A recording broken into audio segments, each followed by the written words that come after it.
waxaas oo mobile oo xagga dambe yaala oo intaasoo marfish ee mobilada ku taxan yihiin hamoodin inay tahay meel mobilada lagu dabeeyo maaha waxaasoo mobile waxa ka baxaya hal muuqaal ayaa ka baxaya haddaba in ka daba geeyo ninkan iyo ninkan kale oo hadda aragtaanba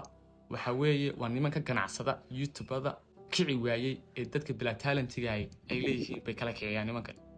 haddii maaragtaa YBB waxa loo yaqaan YouTube Party Program habka lacagta YouTube lagaga sameeyo haddaad gaari weyday 40,000 saacadood iyo subscribe ahayd aad gaari weydid ninkana ka caawinaya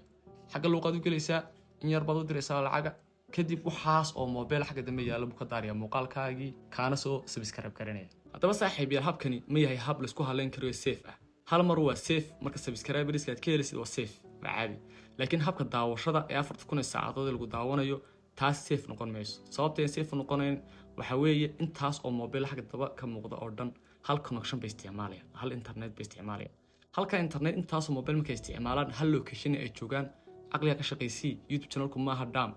waxa uu shaqeeyaa AI oo shaqeeya waxay ogaanayaan waxaas oo mobile oo hal connection ka daawanaya halka YouTube channel muuqaalkiisa kamid ah waxa la oranayaa waa bots ama robots way ama automation baa lagu diyaariyay oo ma wax caadi ah bas darteed waa lagu faragareenaya waxaana laga yaabaa in YouTube channel-kaba laga remove gareeyo marna ilaahay uu ku guuleyn karayaayo waa dhaafi karaysa marka bal maxay idin la tahay jawaabtiina dhanka commentiga igu reeba